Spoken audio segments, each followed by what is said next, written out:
പേരൂർക്കട SI-ക്കെതിരെ നടപടി വന്നിരിക്കുന്നു എന്നുള്ളതാണ് ഇപ്പോൾ വരുന്ന പ്രധാനപ്പെട്ട വാർത്ത. SI-ക്ക് സസ്പെൻഷൻ. പേരൂർക്കട SI പ്രസാദിനെ സസ്പെൻഡ് ചെയ്തിരിക്കുന്നു. പേരൂർക്കട SI പ്രസാദിന് ബിന്ദുവിനെതിരായ അതിക്രമത്തിൽ നടപടി നേരിടേണ്ടി വന്നിരിക്കുകയാണ്. മുഖം രക്ഷിക്കൽ നടപടിയാണോ ഇത് റിനു? ഇപ്പോൾ പ്രസാദിനെ മാത്രം സസ്പെൻഡ് ചെയ്തതുകൊണ്ട് എന്ത് കാര്യം?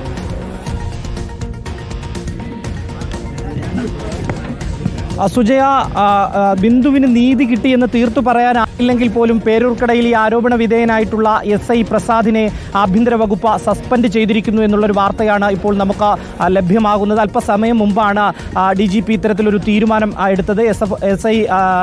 SIയെ ഇപ്പോൾ സസ്പെൻഡ് ചെയ്തിരിക്കുന്നു. ബിന്ദുവിന് നീതി ലഭിച്ചിരിക്കുന്നു. പക്ഷേ ഇനിയും പോലീസുകാരുണ്ട്. പ്രസന്നൻ എന്ന് പറയുന്ന ഒരു പോലീസുകാരൻ കൂടിയാണ് ഏറ്റവും കൂടുതൽ ഈ ബിന്ദുവിനെ എങ്ങനെ ഒഴിവാകുന്നു റിനോ? തീർച്ചയായും അതായത് ഇപ്പോൾ ഇതിൽ ബിന്ദു പ്രതികരിക്കുന്നുണ്ട്. നമുക്ക് അതിലേക്ക് പോകാം. SIയെ സസ്പെൻഡ് ചെയ്തതുമായി ബന്ധപ്പെട്ടിട്ടുള്ള ആ ഒരു വാർത്തയിന്മേൽ ബിന്ദു പ്രതികരിക്കുന്നുണ്ട്.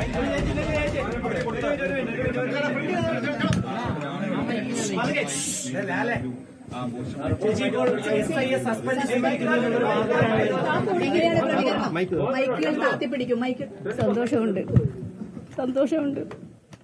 നീതി ലഭിച്ചോ? നീതി ലഭിക്കും. മാത്രം പോരാ, പ്രസിഡന്റ് എന്ന് പറഞ്ഞ പോലീസുകാരനെ സസ്പെൻഡ് ചെയ്യണം.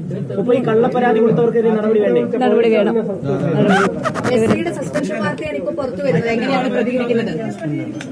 കേട്ടതിൽ സന്തോഷമുണ്ട്. SIയുടെ ഭാഗത്തുനിന്ന് വലിയ ക്രൂരമായ അനുഭവം ഉണ്ടായതായിട്ട് ബിന്ദു പറഞ്ഞിരുന്നു.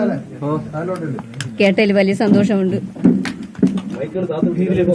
നീതി ലഭിച്ചു.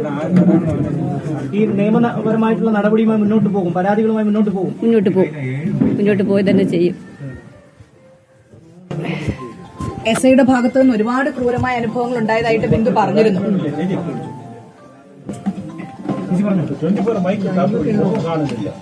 എനിക്ക് കേട്ടതിൽ വളരെ സന്തോഷമുണ്ട്.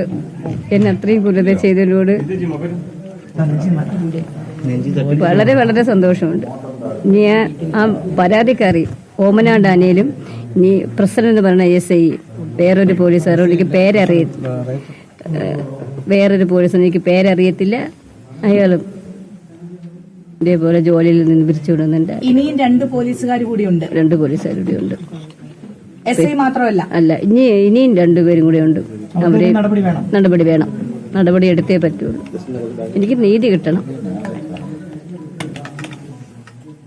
ഏറ്റവും ക്രൂരമായിട്ട് പെരുമാറിയ വേറെയും പോലീസുകാരുണ്ട്.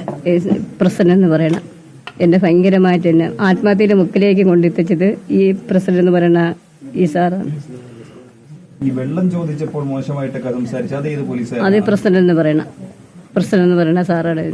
വെള്ളം ചോദിച്ചപ്പോൾ അയാൾ എന്താ പറഞ്ഞു? വെള്ളം ഞാൻ ചോദിച്ചു. അപ്പോൾ പറഞ്ഞു ബാത്റൂമില് ബക്കറ്റിലുണ്ട്. ഞാൻ ബാത്റൂമിൽ പോയെങ്കിലും ഞാനത് കുടിച്ചില്ല. ബാത്റൂമിൽ പോയിട്ട് ഞാൻ തിരിച്ച് ഇനി വരെയുണ്ടായി. എന്തായാലും സുജയ, ഇപ്പോൾ ബിന്ദുവിന് നീതി ലഭിച്ചിരിക്കുന്നു.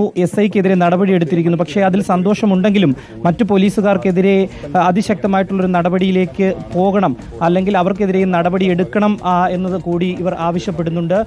അത്തരത്തിലൊരു നടപടി കൂടി അന്വേഷണത്തിന്റെ ഭാഗമായി ഉണ്ടാകുമെന്ന് പ്രതീക്ഷിക്കുന്നുണ്ട്. എന്തായാലും